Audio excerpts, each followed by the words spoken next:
So my next guest says that President Trump managed to outmaneuver Iran. Brian Hook is former U.S. Special Representative for Iran and senior policy advisor to Secretary of State Mike Pompeo, who called Hook his point person on Iran and the maximum pressure strategy. They both faced what the feds called credible threats of assassination from the Iranian regime. Brian, it's always great to hear from you as we make our way through this situation. So your broad take so far on this news that the strait is open on Iran's side. It seems that the hot war part of this is subsiding. So where do we go next from here in this negotiation?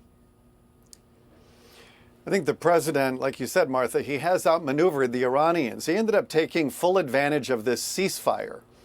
And during the ceasefire, he started sending American naval ships through the Strait of Hormuz. And then he turned the Iranian blockade from an asset into a liability for the regime. And so now we've been interdicting all sorts of ships, and we have essentially shut down all cash that's flowing to the Iranian regime at a time when they are facing an economic crisis.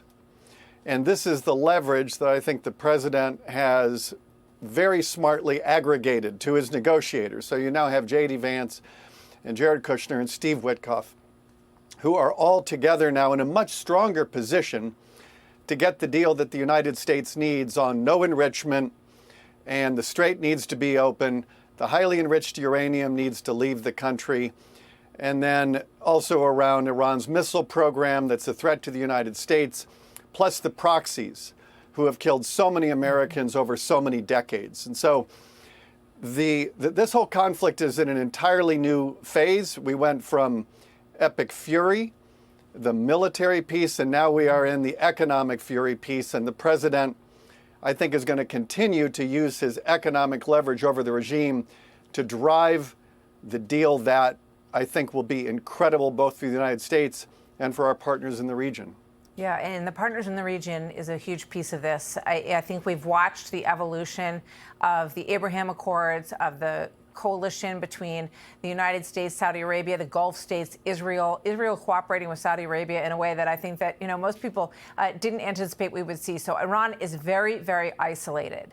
That being said, there are videos today that are surfacing of more parades in the street in support of the regime. The reporting that I've seen suggests that they're coming from Iraq, from the Turks. They're flooding the streets. Let's show this video if we can, that they are supporting and cheering, some sort of victory on the part of the regime here. What do you say to that, Brian? This is standard Iranian propaganda. If you're seeing, some number of people in the street, let's just say it's a few thousand, that means about 89 million, 0.9 stayed home. This is a country of 90 million people. The regime can always generate a few people to go out into the streets and to misrepresent where the Iranian people are. 2/3 of the Iranian people were born after the revolution in 1979.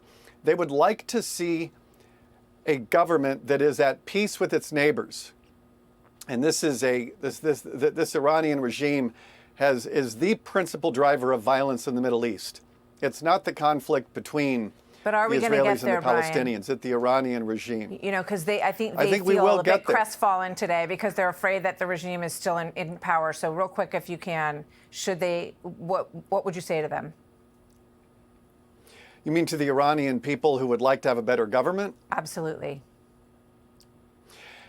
Well, they are so weakened, and so many of the people who murdered the 32,000 people are no longer in charge. Most of them have been eliminated. Mm-hmm. And so I am hopeful for the Iranian people that maybe as a consequence of this deal, it's going to put the country on a much better trajectory of peace and investing in their own people and not investing in terrorism. Yeah, that would be good.